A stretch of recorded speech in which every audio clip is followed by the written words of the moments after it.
तो आज मैं आपको टेंस के अंतर्गत सबसे पहले प्रेजेंट इंडेफिनिट टेंस को पढ़ाने चल रहा हूँ और प्रेजेंट इंडेफिनिट टेंस में अफर्मेटिव सेंटेंस को बताने चल रहा हूँ। सबसे पहले आप कॉपी ले लीजिए, कलम ले लीजिए, खोल लीजिए और उस पर नियमों को लिखना शुरू कीजिए। नियम लिखे रहेंगे और उस नियम के आधार पर जब आप बनाएंगे तो आपका सब बनता जाएगा, और अगर नियम नहीं लिखे रहेंगे तो फिर नहीं बना पाएंगे। इसलिए कॉपी निकालिए और लिखिए। प्रेजेंट इन हेडिंग डालिए, प्रेजेंट इंडेफिनिट टेंस का affirmative sentence. Present indefinite tense का अफर्मेटिव सेंटेंस। अब लिखिए पहचान। कैसे पहचानिएगा? पहचान देखिए, जिन वाक्यों के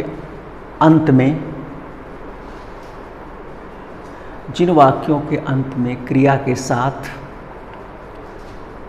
ता है, ते है, ती हैं, ता हूँ, ते हो लगा होता है, ता है, ते है, ती हैं, ता हूँ, ते हो लगा होता है, वह प्रेजेंट इंडेफिनिट टेंस होता है। वह प्रेजेंट इंडेफिनिट टेंस होता है। जैसे लड़के स्कूल जाते हैं, ते हैं आ गया। लड़के स्कूल जाते हैं, ते हैं आ गया। घोड़े सड़क पर दौड़ते हैं, ते हैं आ गया।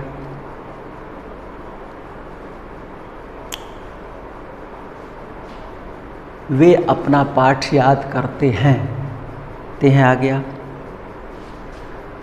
लड़कियां मधुर गीत गाती हैं, ती हैं आ गया। तो ये सब के सब क्या है? प्रेजेंट इंडेफिनिट टेंस है। वह स्कूल जाता है, ता है आ गया। तो ये सब क्या है? प्रेजेंट इंडेफिनिट टेंस के सब अफर्मेटिव सेंटेंस हैं। ये सब के सब अफर्मेटिव सेंटेंस हैं। तो मेरे ख्याल से आप पहचान लेंगे। सूर्य पूरब में निकलता है, चंद्रमा रात में निकलता है, और ये वह फुटबॉल खेलता है, वे सड़क पर दौड़ते हैं। ये सब के सब क्या है? ता है, ते है, ती है, ता हुआ आ गया है। ये सब के सब प्रेजेंट इंडेफिनिट टेंस के अफर्मेटिव सेंटेंस हैं। तो इस प्रकार आप पहचान लेंगे। अब इसको बनाने का नियम कैसे बनाया जाएगा, तो लिखिए नियम आगे। इसमें है, हो, हूँ की अंग्रेजी इज, एम, आर। इसमें है, हो, हूँ की अंग्रेजी इज, एम, आर नहीं लगाते हैं। नहीं लगाते हैं। इसमें है, हो, हूँ की अंग्रेजी इज, एम, आर नहीं लगाते हैं। जान लीजिए, लड़के खेलते हैं, वह दौड़ता है, तुम जाते हो, सब में है, हो, हूँ है, लेकिन इसकी अंग्रेजी नहीं लगेगी। अब लिखिए सूत्र। किस सूत्र में ये बनेगा? सूत्र यहाँ लिखा हुआ है, subject plus verb plus object. Subject plus verb plus object. इसको संक्षेप में लिख देंगे, यस प्लस भी प्लस ओ। यस माने सब्जेक्ट, भी माने वर्ब, ओ माने ऑब्जेक्ट। हिंदी में क्या होगा? सब्जेक्ट की हिंदी होती है कर्ता, वर्ब की हिंदी होती है क्रिया, और ऑब्जेक्ट की हिंदी होती है कर्म। कर्ता धन क्रिया धन कर्म। Subject plus verb plus object, यही सूत्र है। इसी सूत्र में आपको रखना है। और यो जान लीजिए कि पूरा ट्रांसलेशन बनाने के लिए, कोई भी वाक्य बनाने के लिए अंग्रेजी में यही सूत्र है, इसी क्रम में रखा जाता है। सबसे पहले सब्जेक्ट, उसके बाद वर्ब रखा जाएगा, उसके बाद ऑब्जेक्ट रखा जाएगा, उसके बाद जो चीज़ें हैं सब वैसे क्रम व्यतिक्रम जैसे भी रख दीजिए, सब सही है। लेकिन ये तीन बिल्कुल क्रम से होना चाहिए। इस तीन के बाद बाकी चीज़ें रखते जाइए, कहीं कोई बात नहीं है, सब ठीक है, लेकिन ये तीनों क्रम से होना चाहिए। Subject plus verb plus object. अब एक बात है कि आप वाक्य में सब्जेक्ट को कैसे पहचानेंगे कर्ता को, वर्ब को कैसे पहचानेंगे और ऑब्जेक्ट को कैसे पहचानेंगे। तो इनकी पहचान लिख लीजिए। लिखिए, सब्जेक्ट कोष्ठ में लिख लीजिए कर्ता की पहचान। सब्जेक्ट कोष्ठ में लिख लीजिए कर्ता की पहचान। लिखिए, वाक्य की क्रिया से कौन अथवा किसने का प्रश्न करने पर, वाक्य की क्रिया से कौन अथवा किसने का प्रश्न करने पर उत्तर में जो मिलता है वह सब्जेक्ट अर्थात कर्ता ही होता है। वह सब्जेक्ट अर्थात कर्ता ही होता है।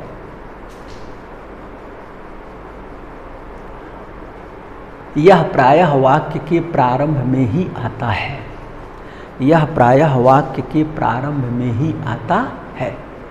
ये भी एक पहचान है कि ये वाक्य के प्रारंभ में ही रहता है। यह प्रायः वाक्य के प्रारंभ में ही आता है। और यह कार्य को करने वाला होता है। यही कार्य को करने वाला होता है, अर्थात यही कार्य को करता है, इसलिए इसको कर्ता कहा जाता है। तो क्लियर हो गया सब्जेक्ट की पहचान। अब दूसरा लिखिए ऑब्जेक्ट, वर्ब कोष्ठ में क्रिया की पहचान। वर्ब कोष्ठ में लिख लीजिए क्रिया की पहचान।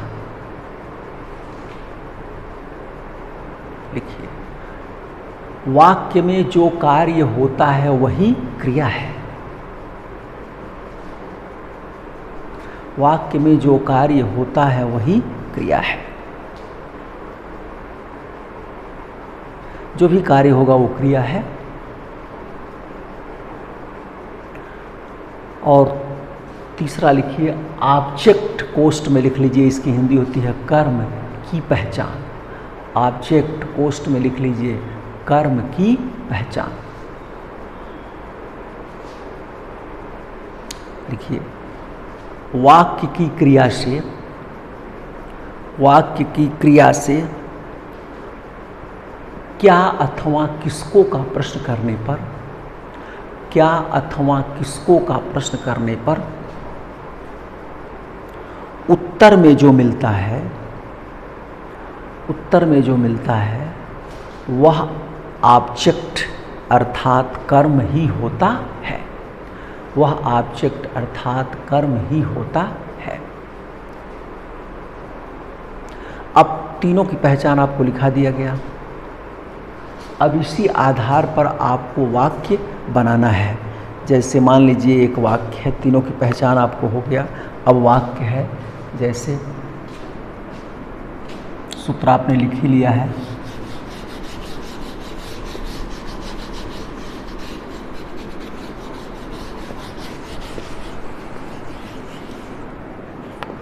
जैसे मान लीजिए वाक्य है, लड़के फुटबॉल खेलते हैं।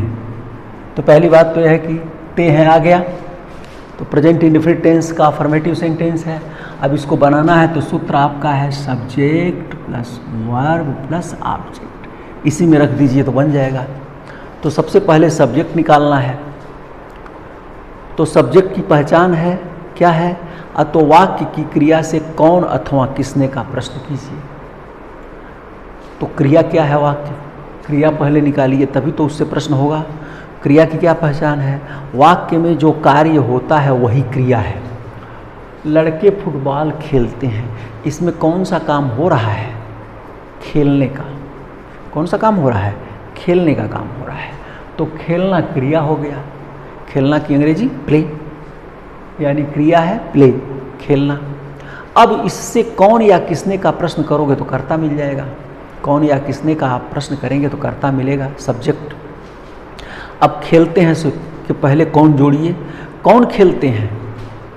लड़के। कौन खेलते हैं? लड़के। तो लड़के हो गया सब्जेक्ट कर्ता, तो सब्जेक्ट के स्थान पर लिख दीजिए बॉयज, हो गया। इसके बाद क्या लगेगा? वर्ब, क्रिया लगेगी। तो क्रिया आप निकाल ही चुके हैं, खेलना। खेलना की अंग्रेजी प्ले, बॉयज प्ले। अब आपको ऑब्जेक्ट निकालना है। तो ऑब्जेक्ट की क्या पहचान है? अतो वाक्य की क्रिया से क्या अथवा किसको का प्रश्न कीजिए, उत्तर में ऑब्जेक्ट मिलेगा। तो क्रिया से पहले खेलते क्रिया है, उसी के पहले क्या लगाइए? क्या खेलते हैं? फुटबॉल। क्या खेलते हैं? फुटबॉल खेलते हैं। तो हो जाएगा फुटबॉल,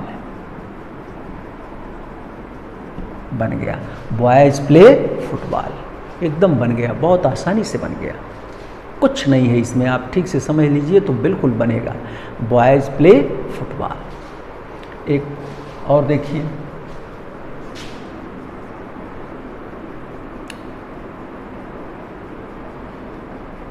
वे स्कूल जाते हैं, ये वाक्य बनाना है।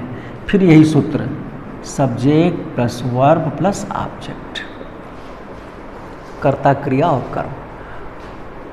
तो सब्जेक्ट निकालने के लिए क्या है? सब्जेक्ट का सूत्र क्या है? अतो वाक्य की क्रिया से कौन अथवा किसने का प्रश्न करो। तो वाक्य की क्रिया क्या है? क्रिया निकालिए। क्रिया की क्या पहचान है? अतो वाक्य में जो कार्य होता है वही क्रिया है। तो इसमें कौन सा काम हो रहा है? इसमें कौन सा काम हो रहा है? इसमें काम क्या हो रहा है? अतो जाने का। तो जाना क्रिया हो गया। अब इस जाना की अंग्रेजी गो, गो क्रिया, जाना हो गया। जाते हैं यही क्रिया हो गई। अब जाते हैं से कौन या किसने का प्रश्न कीजिए, तो सब्जेक्ट कर्ता निकलेगा। कौन जाते हैं? वे। कौन जाते हैं? वे। तो हो जाएगा दे। इसके बाद क्रिया आएगी, जाना की अंग्रेजी गो। इसके बाद ऑब्जेक्ट आएगा, ऑब्जेक्ट निकालिए। तो वाक्य की क्रिया से क्या अथवा किसको का प्रश्न करोगे तो उत्तर में ऑब्जेक्ट मिलेगा। तो जाते हैं तो पहले क्या जोड़ो? क्या जाते हैं? कुछ नहीं, नहीं मिला। क्या जाते हैं? कुछ नहीं। किसको जाते हैं? कुछ नहीं। तो ऑब्जेक्ट है ही नहीं है। तो जब ऑब्जेक्ट नहीं है तो जो बचा हुआ है उसको रखिए। तो बचा क्या है? स्कूल। तो हो जाएगा दे गो टू स्कूल, बन गया दे गो टू स्कूल, बन गया।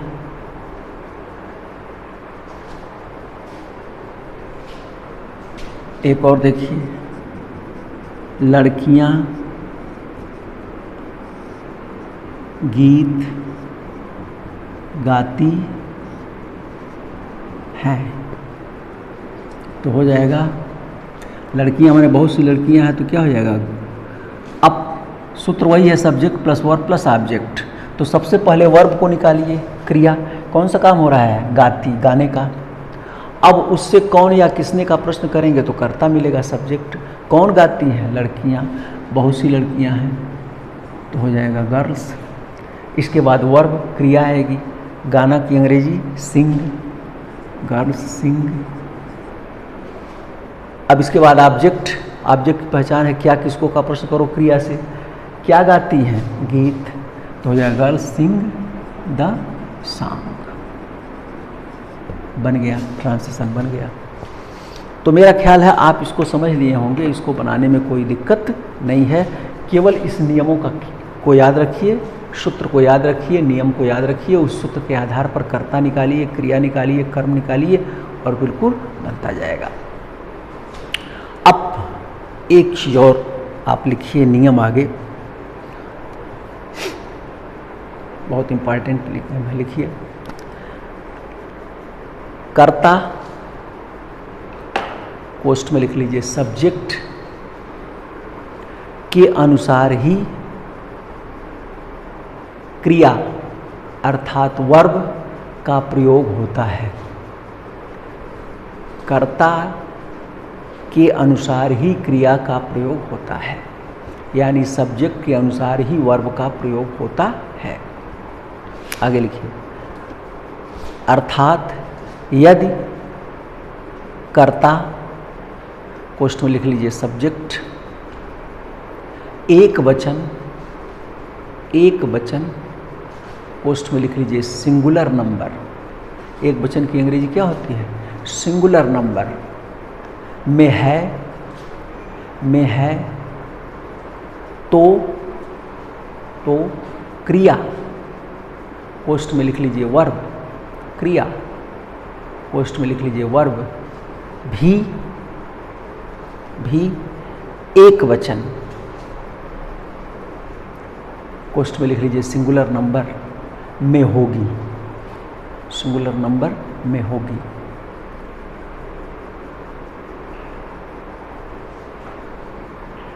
और यदि कर्ता बहुवचन, कोष्ठ में लिख लीजिए प्लूरल नंबर में है, प्लूरल नंबर में है तो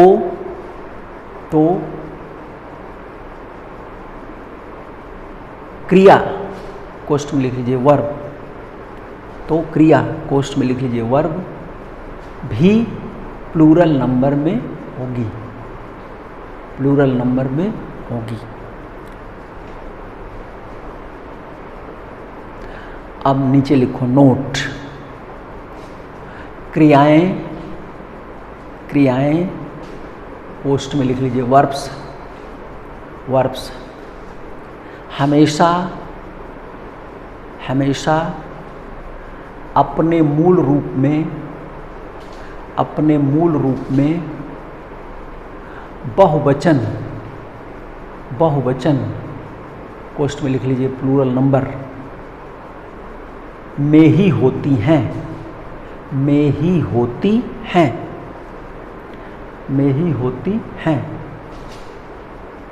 उन्हें एक वचन, कोष्ठ में लिख लीजिए सिंगुलर नंबर,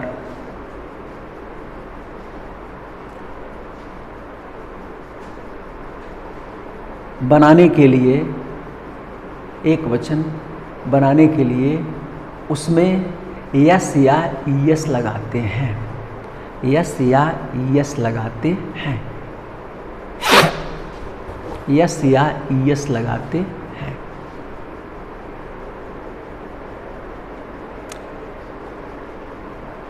अब लिखिए, नीचे लिखिए यस या ईएस लगाने का नियम, यस या ईएस लगाने का नियम। देखिए, जिन क्रियाओं के अंत में आई, कामा ओ, कामा एस एच, कामा सी एच, कामा यस, कामा डबल एस, कामा यक्स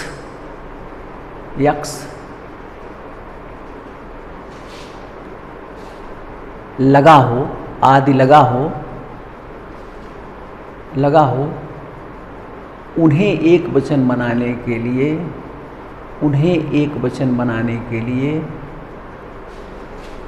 उनमें ईएस लगाते हैं, शेष सभी क्रियाओं में केवल यस लगाते हैं, शेष सभी क्रियाओं में केवल यस लगाते हैं। अब देखिए, इसको थोड़ा समझ लीजिए। नियम कह रहा है कर्ता के अनुसार ही क्रिया का प्रयोग होता है, अर्थात यदि कर्ता एक वचन में है तो क्रिया भी एक वचन में होगी, यदि कर्ता बहुवचन में है तो क्रिया भी बहुवचन में होगी। जैसा कर्ता होता है वैसी क्रिया होती है। अब एक बात है, क्रियाएं हमेशा अपने मूल रूप में बहुवचन में होती हैं, तो उनको एक वचन बनाने के लिए उसमें यस या यस लगाते हैं। तो यदि आपका कर्ता एक वचन में रहेगा तो क्रिया को एक वचन बनाना पड़ेगा, यानी उसमें एस आई एस लगाना पड़ेगा। और यदि कर्ता बहुवचन में है तो फिर एस आई एस नहीं लगाना पड़ेगा, क्योंकि क्रियाएं तो हमेशा मूल रूप में बहुवचन में ही होती हैं। अभी अभी आपने जो ये वाक्य बनाए हैं ये ऐसे ही है, सब में कर्ता बहुवचन है। ये लड़के माने बहुत से लड़के हैं, वे बहुवचन है, लड़कियां बहुत सी लड़कियां हैं, इसलिए क्रिया में एस आई एस नहीं लगाना पड़ा, क्योंकि बॉयज ये बहुवचन है, कर्ता आपका बहुवचन हो है, क्रिया बहुवचन चाहिए, तो ये क्रिया प्ले है, ये भी बहुवचन है, क्योंकि क्रियाएं मूल रूप में बहुवचन में ही होती हैं। जब उसमें एक वचन बनाना होगा तो एस आई एस लगाएंगे, तो जो कर्ता भी बहुवचन क्रिया भी बहुवचन, यहाँ भी कर्ता बहुवचन क्रिया भी बहुवचन, यहाँ भी कर्ता बहुवचन है क्रिया भी बहुवचन है। लेकिन मान लीजिए यहाँ अगर रहता लड़के फुटबॉल खेलते हैं, अगर ये रहता लड़का फुटबॉल खेलता है, लड़का माने एक लड़का, एक लड़का, तो जब एक लड़का रहता तब क्या हो जाता है यहाँ बॉय, दी बॉय, और तब यहाँ इसको एक वचन बनाना पड़ता, क्योंकि क्रिया बहुवचन में है तो इसमें एस लगता, दी बॉय प्लेज फुटबॉल, तब ऐसे होता। वे स्कूल जाते हैं तो क्या हो जाता है, दे गो टू स्कूल, दे, और वे अगर ना रह करके यहाँ रहता वह स्कूल जाता है तो क्या हो जाता है, ही गोज टू स्कूल। तो इसलिए हमको ये चेंज करना पड़ता है। अब एस या आई एस लगाने का भी नियम है कि जिन क्रियाओं के अंत में आई रहेगा, ओ रहेगा, एस एच रहेगा, सी एच रहेगा, डबल एस रहेगा, एस रहेगा, एक्स रहेगा, उनमें एक वचन बनाने के लिए ई एस लगाते हैं। जैसे गो, गो बहुवचन में है, क्रिया है, लेकिन जब उसको एक वचन बनाना होता है तो उसमें अंत में ओ है तो ई एस लगाते हैं, गोज हो जाता है। ऐसे ही catch, C A T C H है तो अंत में एक वचन बनाने के लिए ई एस लगाएंगे, कैचेज। लेकिन वही रन अंत में एन है, इसमें से कोई नहीं आया तो एक वचन बनाने के लिए रंस यस लगा देते हैं। यानी क्रिया हमेशा बहुवचन में होती है तो उसे एक वचन बनाने के लिए एस आई एस लगाते हैं, और नाउन हमेशा एक वचन में होता है उसे बहुवचन बनाने के लिए एस आई एस लगाते हैं। उल्टा है, क्रिया हमेशा बहुवचन में होती है तो उसको एक वचन बनाने के लिए एस आई एस लगाते हैं, और नाउन हमेशा एक वचन में होता है तो उसे बहुवचन बनाने के लिए एस आई एस लगाते हैं। उल्टा है, जैसे बॉय माने एक लड़का, अब बॉयज माने बहुत से लड़के, गर्ल माने एक लड़की, गर्ल्स माने बहुत सी लड़कियाँ। लेकिन गो माने बहुवचन है और गोज माने एक होगा। जैसे राम स्कूल जाता है तो राम गोज टू स्कूल, क्योंकि राम एक है। लेकिन लड़के स्कूल जाते हैं तो बहुत से लड़के हो गए बॉयज, तब हो जाएगा गो टू स्कूल, क्योंकि बॉयज बहुवचन है, गो भी बहुवचन है। इस प्रकार आप इसको समझ गए होंगे अच्छी तरह से। फिर अगले वीडियो में भी मैं इसको थोड़ा और समझाऊंगा, ठीक से बनवाऊंगा। तो इसको आप ध्यान रखें कि कर्ता, सब्जेक्ट, ये नाउन हमेशा एक वचन में होता है, उसको बहुवचन बनाने के लिए एस आई एस लगाते हैं, और क्रिया हमेशा बहुवचन में होती है तो उसको एक वचन बनाने के लिए एस आई एस लगाते हैं। तो इसकी आवश्यकता कहाँ पड़ेगी? तो जब आपका कर्ता एक वचन रहेगा। अब एक चीज़ और थोड़ा सा नीचे लिख लीजिए, जब वाक्य का कर्ता आई कामा वी, नोट कर लीजिए इसको, जब वाक्य का कर्ता आई कामा वी कामा यू कामा दे तथा बहुवचन होता है तो इनके साथ बहुवचन की क्रिया लगती है, अर्थात उस क्रिया में यस या यस, अर्थात इनके साथ क्रिया में यस या यस नहीं लगता है, इनके साथ क्रिया में यस या यस नहीं लगता है, क्योंकि इनके साथ बहुवचन की क्रिया ही लगती है। किंतु जब वाक्य का कर्ता ही, सी, इट तथा एक वचन होता है तो इनके साथ एक वचन की क्रिया का प्रयोग होता है, अर्थात उस क्रिया में यस या यस लगता है। इस प्रकार मैंने आपको ये असर्टिव, ये अफर्मेटिव, ये प्रेजेंट इंडेफिनिट टेंस का अफर्मेटिव सेंटेंस का पार्ट फर्स्ट है। अब पार्ट सेकंड हम आपको कल पढ़ाएंगे, उसमें और चीज़ें बताएंगे। धन्यवाद।